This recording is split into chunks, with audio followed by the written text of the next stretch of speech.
Hey guys, thanks for tuning us in for this 20th episode of Good Questions with Cameron Dole. Special guests on this episode include country singer and author Jessie James Decker, actor Stephen Ogg, also actor Lou Diamond Phillips. We'll also visit with Senator James Lankford and actor from Star Trek, Walter Koenig. If you would, please take the time to subscribe, drop a like, a comment, leave some feedback, and of course, share with your friends. Up first is reality star and social media influencer, country star and author Jessie James Decker, going to talk about her new book, Just Feed Me. Jessie, thank you so much for taking the time to be on the show. Oh my goodness, thanks for having me. Now, Jessie, what was the author, the best-selling author, was that the biggest surprise for you to have that after your name now as you look back at it? You know, it's not something I ever expected or thought would happen, and I pinch myself. I'm like, this is amazing. Like, I can't believe this is happening, and I'm just very excited about it, and I'm just honestly grateful. Now, the first book, Just Jessie, did you expect the response? So what was it like for you as the feedback started coming in? Was it hard to take in? I guess I should say. I didn't know how it was gonna go. Like, I didn't know how people were gonna respond to it. I truthfully had no idea, and it's all I can keep saying is I'm grateful for it. You put this stuff out there, you work really hard on it, and you never know how the response is going to be, if people are going to like it or if they don't like it. You just hope that they do. And the fact that it sold as many copies as it did and that many people loved it, it makes my heart melt. And feedback from that, obviously, getting some of your recipes and things like that, obviously preempted the opportunity for the new book. And in Just Feed Me, tell our listeners just a little bit about the story behind the book and what the finished product means to you on a personal level. You know, I've been working on these recipes for so long. I have this little notebook in my kitchen where I jot down ideas that come to me. It's this dirty little notebook, and it's full of food. And it was just really cool to see it go from that handwritten notebook to what it is now, and a published cookbook that is out for people to get their hands on. I still can't believe it, and I don't know. It's been very surreal for me. And for you, do you put extra pressure on yourself as coming through with the recipes, or maybe how many double takes or calls did you have to make sure you had that recipe just right? Oh man, you know, I think probably there's a handful of recipes where, to be honest with you, I have a hard time measuring. I don't measure. That was the biggest challenge creating this book. When I'm in the kitchen, I just throw it together and taste as I go. I don't measure anything. So to be really precise was a big challenge for me when I made this book, because I don't want, my readers to mess it up because I didn't do it accurately. So that was the biggest challenge, and there was many recipes where I had to go back and go, okay, how much salt did I use again? I don't know. I just used my hands.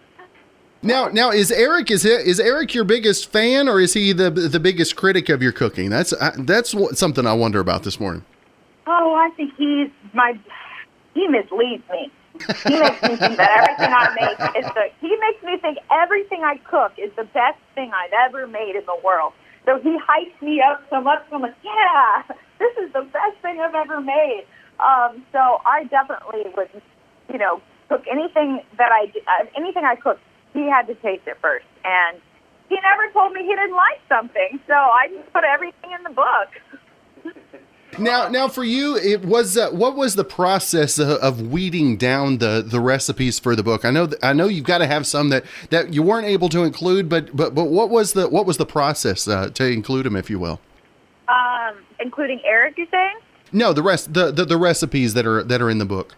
Oh, sorry, you broke up at the end there. I think it was just pretty much anything and everything that I was cooking in the kitchen. I wanted to just make sure everything that was in this cookbook is something I've made before, or they're family favorites. So I've been collecting all these recipes for years. So there's over 100 recipes, but there are over 100 recipes of things that I've been making for, the last decade. So it wasn't that hard to figure out what I was going to put in this book. Now, for you, the reality star, the author, the musician, the songwriter, all of that stuff. What is the hardest? What is the hardest segment of your life? I guess, or the most challenging for you? Probably being an author. That is the hardest part. This is my second book, and to this day, I'll tell you, it's the hardest thing to do because you have to be so. I feel like I'm in school again, so I have to sit at my computer and I have to type everything out perfectly and have to write everything down. Like I struggled in school. School was so hard for me. So it brings me back to just, feeling like my head's going to explode because it's just so much that you have to make sure it's perfect. With music, you just go out there and you sing. And, I can remember songs and just it feels way more effortless. With this, I really have to put my mind to it, and it's a challenge for me, but I like challenges. So it's been hard, but it's also been the most rewarding to know that all of my hard work, all the challenges I had to overcome to make this book, now to see it in its form and go to Target and see it on the shelves, it's like, okay, I did that. My hard work paid off, and I did that. And how cool is it for you to share that experience with others that are facing challenges and to be able to inspire others that are having to go through having to deal with things that maybe are a little tough for them as well? Oh my goodness, just, you have to put your mind to it, and you have to not let any hiccups or bumps in the road stop you from doing it, because then you'll always just remember, I stopped because of that one challenge. It feels so much better to see what you've wanted be accomplished and happen and see your dreams come true. So I think for anyone that feels like they want to give up, don't. It feels worse to give up, and it feels better to overcome those challenges and see yourself win at the end of the day. That's right. And again, the new book, Just Feed Me, Jessie James Decker. Always want to make sure and let our listeners know where they can keep up with everything you got social media-wise and about the book as well. Yeah, you can keep up with me, you guys, on Jessie James Decker. That's my Instagram, and I try to keep everyone as updated as possible. So, you can check me out there. Thank you, guys. Well, Jessie, it has been great to visit with you this morning. Have a great rest of your week, and hopefully we can catch up again real soon. That sounds great. Thank you. Up next is actor and voice actor for many years, Stephen Ogg. We'll be talking about the new series, Snowpiercer. First off, Stephen, thank you so much for taking the time to be on the show. Thank you so much for having me. I appreciate it. Now, tell us, Snowpiercer. This is a lot of anticipation, a lot of lead up to this one, and how excited are you to finally be this close to fruition for it to be out there? Yeah, it's been a long journey for a lot of the actors. Actually, this had version 1, and now we're in version 2. So this is very exciting to finally see all of the hard work pay off, and I think it's an exciting show and a nice little escape during these times when we could use some fresh new entertainment. So it's very excited to see it come out. Now, if folks haven't seen the trailers or the previews or heard anything about it, give our listeners just a little insight into the new series. Well, basically what we have is a train that was built in preparation when the world freezes over, sort of a Noah's Ark, if you will. And there are people that buy tickets that have money, and they're all fine and dandy. And then when the train gets ready to depart, as the world has frozen over, there are those that didn't have money that need to fight to get on this train. Those that fight to get on the train are kept in the back. We're talking 1,001 cars long is the train. So in the front is the engine, first class, and then 1,001 cars back, you have the tailies, which is where my character Pike resides. And Snowpiercer starts 7 years into this journey of this train circumnavigating a frozen globe. And some people are going a little squirrely in the back and sort of feel like first class gets sushi and we just get cockroaches to eat. Shouldn't we have a little more equality? So that's where we begin this story. And how much fun is it to get into an alternate reality or something of those lines and really delving deep into the character? I mean, how much do you lose yourself as you take on a new character?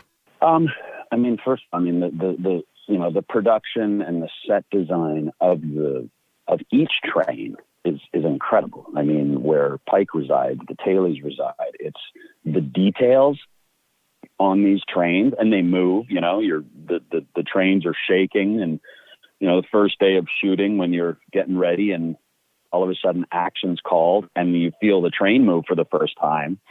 You just go blank. You forget your lines. It was like, oh, I didn't realize we're moving. So they did an amazing job at creating this world, and you certainly, when you're on there, and it's, I sort of say it's like the New York City subway in the summer. Imagine being stuck on a crowded train in the tunnel.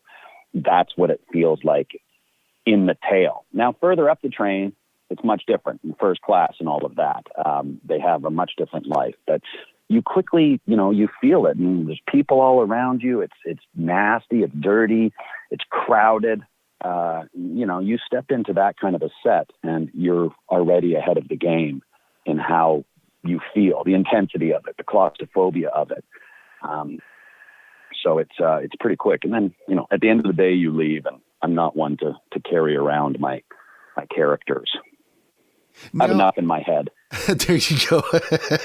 Now you've been in the business doing films since the age of 10, and obviously times have changed, things have changed a bunch, but we're in a time like we've never seen before. What has set this apart in your mind, or made this so eerie at this time we're in right now? I mean, I guess what's eerie is it's the unknown, right? Always, I think the fear of the unknown is what the narration in the head you can start to create stuff. I mean, it's, I think these situations, these pandemics, I sort of equate it in a sense to, let's say, having a child. A lot of people have these awakenings of really the importance of life, what it is, love, family, friendships, all of that. And that's a good thing. That's why, when we return to a new normal, ideally, hopefully that has allowed people to realize the importance of it. I mean, I think before, during, after, one should always stop and smell the flowers and see the colors and just appreciate and be grateful for what you have. So hopefully that's the biggest thing we can take away is count your lucky stars, man, that you got a day, that you're vertical. and opportunities. I know you do voice work as well, and has that afforded you some opportunities in this slow time to maybe get some of that kind of side work done as well? I haven't, unfortunately, done. I mean, that used to be really my bread and butter for years, was doing all that voice work, voiceover stuff. But that business over the past 5 or 6 years has changed drastically, obviously commercials and all of that. And so that started to sort of wean out for me years ago. Luckily segued more into being on camera. Business has changed. I mean, I was talking the other day, I think the one thing one could do during these times, filming wise, is ironically enough, motion capture, because that has the social distance. You can actually shoot in a studio where you don't have a whole crew, and you are sort of self-isolated in your motion capture suit. So, not that I have that opportunity right now, but right now, like everyone, I'm just sort of waiting it out to see what happens. But things have obviously changed. That's for sure. And again, the new series, it debuts this Sunday, 9 Eastern, 8 local time on TNT. And Stephen, always like to make sure and let our listeners know where they can keep up with everything you've got going on socially as well. I am pretty much now just on the Instagram. That's basically my only thing. I've all the other social medias I've not really kept up with. And just the, OGG, I think _Stephen is my Instagram, which is, I call it my art installation project, right? Something that I like to create still. I like words, and I like to sort of do my little bit and try to keep it positive or interesting. and do my painting and put it on the studio wall, and then I leave. It's just sort of my, here you go. Here's something to think about, or here's one to ponder on. And then I just walk out of the room and allow people to, artists, singers, lyrics, they write songs, and painters paint. I just do my little bit, my art installation, and then that's it. I just sort of allow people to feed on it and interpret it how they wish. But hopefully it provides a little entertainment in their day, or a little thought-provoking. Well, there you go. Again, the new series premieres this Sunday night on TNT. Check out Snowpiercer. And Stephen, it's been great to visit with you this morning. Wish you safety the rest of the week, and hopefully we'll talk again real soon. That sounds great. I'm wishing you safety and health to you and everyone.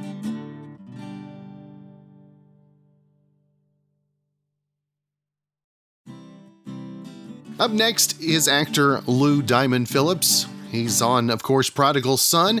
Talked about the season finale earlier this year. He'll also talk about a new book that he's got. First off, Lou Diamond, great to visit with you again.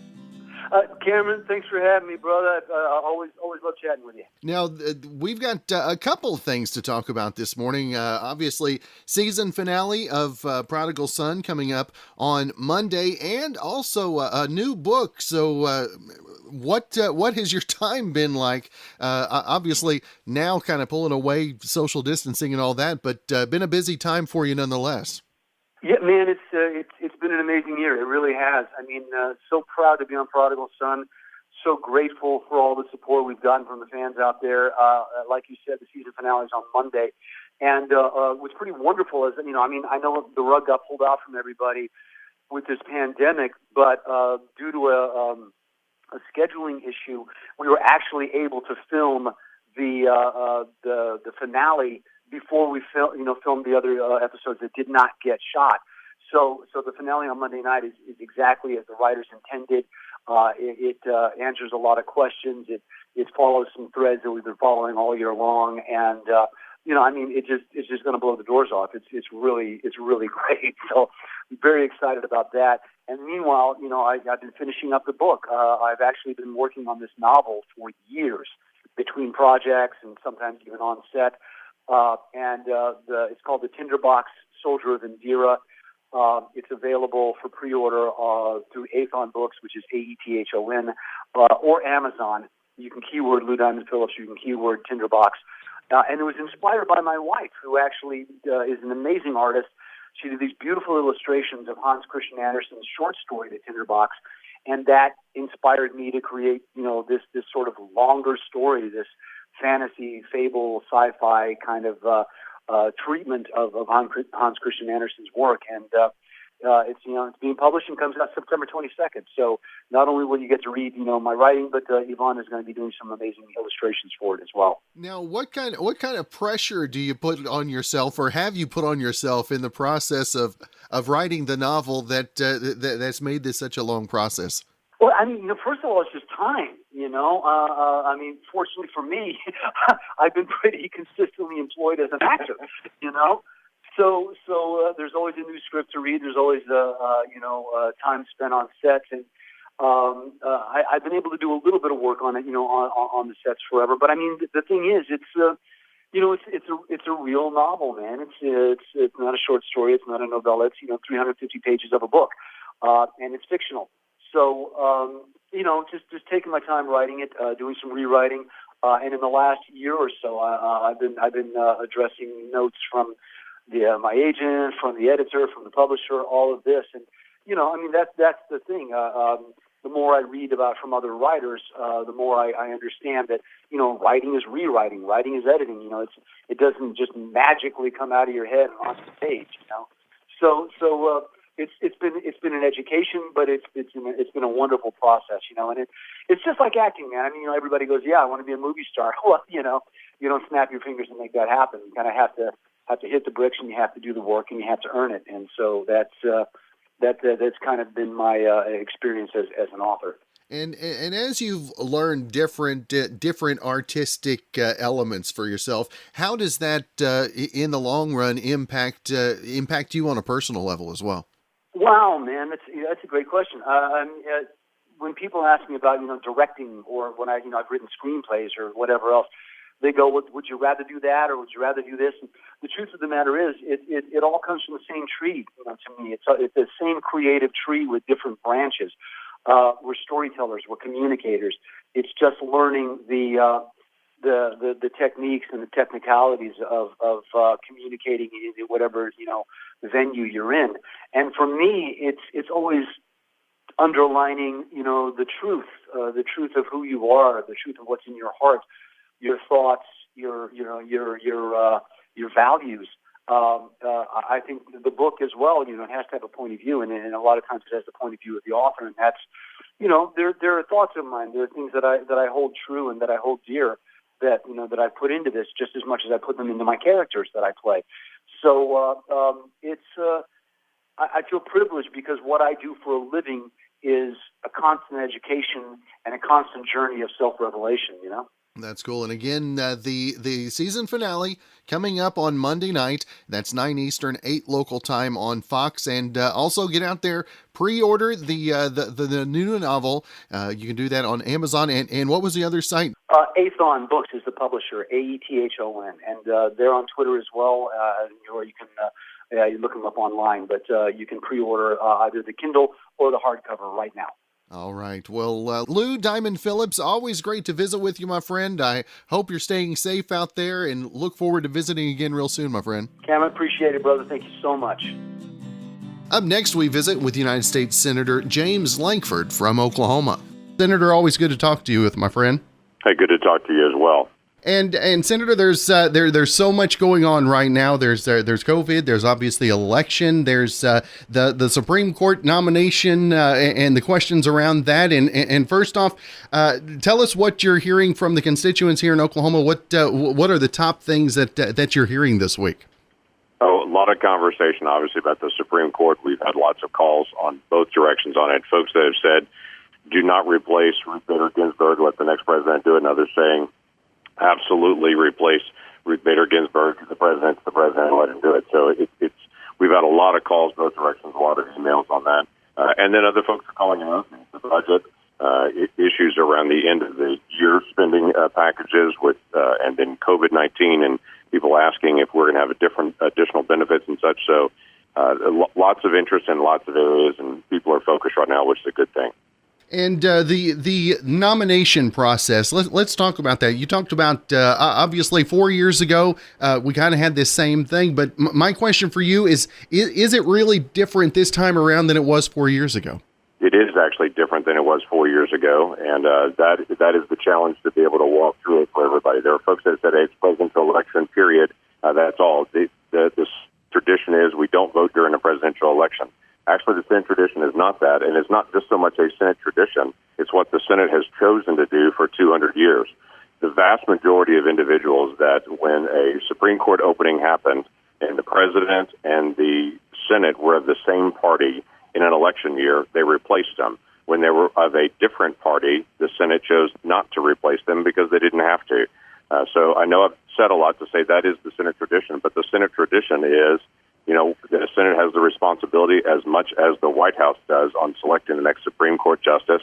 And when of an opposite party, the Senate would pause and say, we're going to wait and see what happens in the next election. When they were of the same party, they replaced it. And there's evidence over and over and over. In fact, the last time there was a replacement in the Supreme Court where the Senate and the White House were of a different party was in 1888. Was the last time that actually occurred. So this is very typical. This is exactly how it's done. And I know some people say, well, that's just politics. But it is actually just politics in a way. It is through the people elected at the time that they elected them to be able to get the actual job done on it. So we're moving forward through this process. We don't know who the nominee is. The nominee will be announced on Saturday by the president. Then we'll have to make a decision. I've not stated whether I'm going to support the nominee. I don't even know who the nominee is yet. And so we want to be able to see the nominee, see what the process will be, and then make a decision from there. And I know that the DHS confirmation of Chad Wolf, I know you've had time to speak with him and question there. Tell our listeners a little bit about Chad Wolf and the confirmation as well. Yeah, Chad Wolf has been the acting Secretary of Department of Homeland Security now for a year. It's time to move him from acting to actually being the Secretary. This is part of the challenge that we face. And we talk about nominations for the Supreme Court. This has been a challenge that President Trump has had from the very beginning. Democrats have blocked every single nominee. And it's very funny to me right now. The number of Democrats are saying, I can't believe what you're doing on the Ruth Bader Ginsburg nominee, that you're playing with this nominee. I think every single nominee that President Trump has put forward, you have stalled and delayed and tried to prevent. A good example of that is our Secretary of Homeland Security. It's now been a year to be able to get through this process, to be able to get him officially confirmed. They just drag their feet on all these folks. And so we're now finally getting to that point to move him from acting to being the Secretary. He has been in this position. In fact, he was the Chief of Staff for the former Secretary of Homeland Security. He was in the original TSA as leadership there back in 2002. So he's been somebody that's worked very passionately for our national security for a long time. And I think we'll do a very good job. But we talked to everything from election security to borders to the violence in Portland and what federal law enforcement was doing there. We went through customs. I mean, it was around the horn of all the different issues of national security, including obviously terrorism, that continued threat. And he is clearly very well prepared. And obviously, folks' minds are on the election, on COVID. And do you see any more resolutions coming forward as far as help, stimulus package, anything like that? Or are we kind of in a standstill? What are your words there, Senator?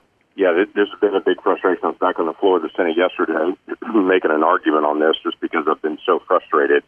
Democrats put out a $3 trillion package a couple of months ago now for the HEROES package, and Pelosi has said, my way or the highway, we got to do this. We put out a package much smaller, really targeted towards, okay, what are the key needs right now for small businesses, for airlines, for bus companies, for folks that are really hardest hit in all of this. Was obviously getting additional money for vaccines and for testing, and so we tried to focus in on what are the key areas of need. There's a $300 billion package, which is enormous in a normal time, but for whatever strange reason, people call it skinny. I don't find $300 billion skinny by any means. So I put that package forward, and they said, nope, we're not going to even discuss it, not going to debate it. So we tried to break it apart into pieces, and so let's just do the part about the post office separate. Let's do the part just about small businesses separate. And so far, Pelosi has said, nope, if you won't do all of what I want to do, we're going to do none of it. So that's difficult because we do not believe we need to spend $3 trillion at this moment based on where our economy is. The economy is recovering, but there is more that needs to be done. So in the meantime, we're passing this week the continuing resolution to be able to get through the budget year, to be able to make sure we don't have a government shutdown. But we're at an impasse right now on what to be able to do next on COVID. And we'll see if we can get that resolved in the next week. And you talked about the shutdown, and I know this is a very sticky point for you. Tell us, is there still something in line for to keep those from coming out? Have you represented? I guess is my question. Sorry. Yeah, no, I've been back on the floor yesterday, even talking again about the government shutdown prevention bill that I have with a Democratic Senator, Maggie Hassan from New Hampshire. She and I have worked on this for over a year to say there is a way that we never have another government shutdown again. And it's a pretty straightforward solution that's not partisan, that says if we get to the end of the fiscal year and the appropriations work is not done yet, then it automatically starts what's called a continuing resolution, where it's exactly the same as the year before budget. So we continue on a little bit at a time, but at the same time, members of Congress cannot travel, can't leave. We have to be in session 7 days a week and can't change other topics other than budget bills until we actually get this done. And so it's a focus to say, here's a way to be able to stay in session continuously, get the work done, make sure that we hold the federal people, the federal workers and the American people harmless, but us continue to fight in D.C., but not have a shutdown. So we're going to fight about budget stuff. That's going to happen. But we shouldn't have the American people get all tied up in that, where they can't get access to federal agencies and shouldn't have federal workers on furlough while we're fighting about something. That's right. Of course, Senator, folks can always visit the website and social media to keep up with everything you got going on as well. Yeah, they can. They can just go to lankford.senate.gov, lankford.senate.gov. That's the best way to be able to reach me, or they can go on social media on any of the platforms at Senator Lankford. All right. Well, Senator Lankford, always good to visit with you, sir. I hope you have a good rest of your week, and, I pray for a relaxing weekend for you as well, my friend. That would be a great prayer, and you're right, it would be miraculous. Well, Senator, have a great weekend, sir. You as well.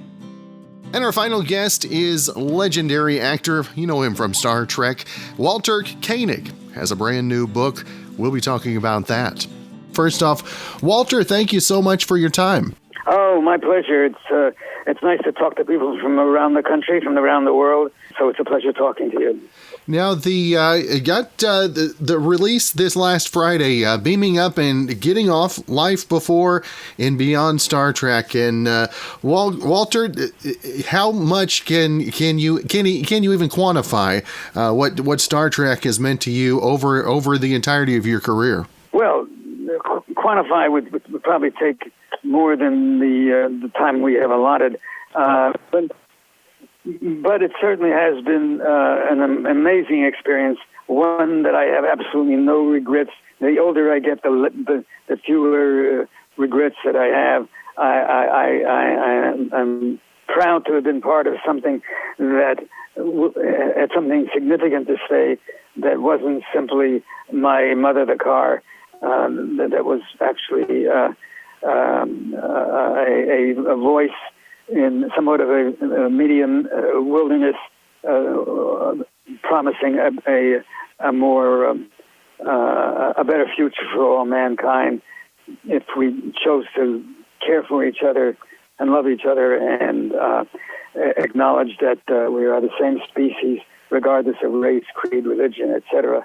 I think that message makes if I had nothing else to do with it, then be part of that message. I'm very pleased, very proud of it.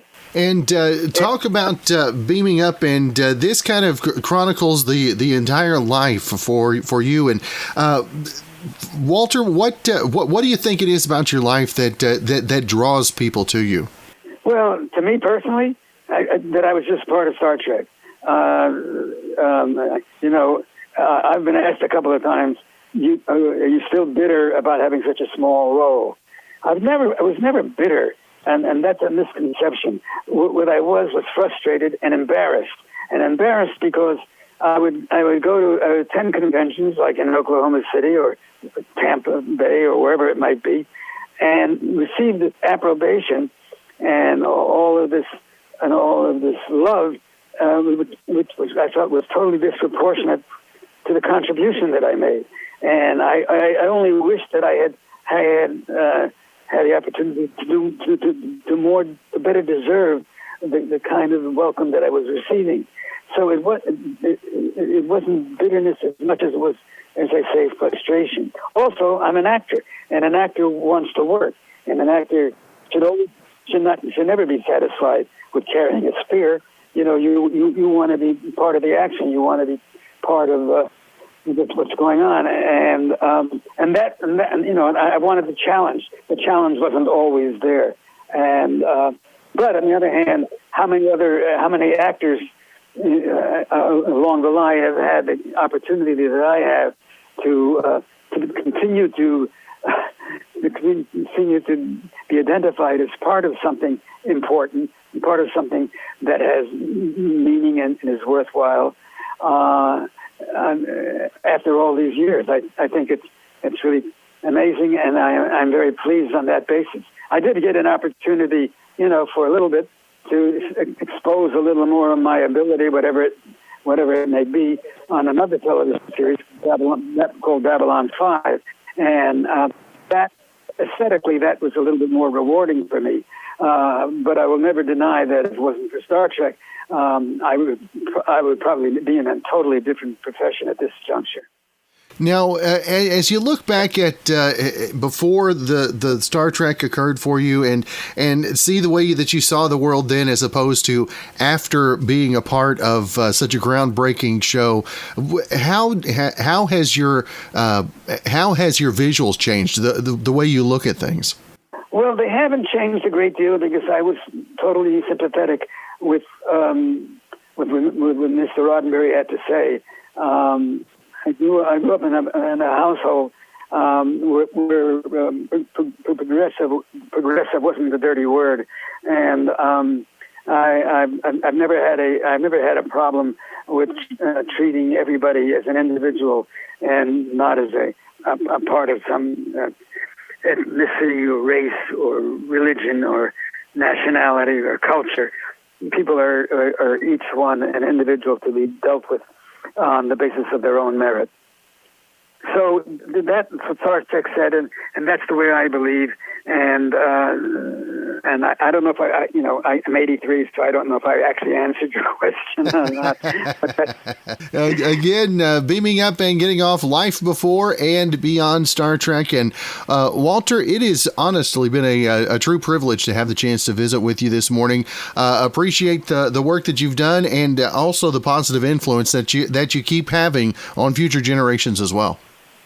Well, thank you very much. I very much appreciate you giving me the time. I'd just like to add that today, May 1st, the book goes on sale on Amazon, which is more accessible these days than bookstores because we are prohibited from getting close to other people. So I offer that as an alternative way to finding the book if you are so inclined. And again, I appreciate your time, sir. All right. Well, Walter, have a great weekend, my friend. Thank you very much.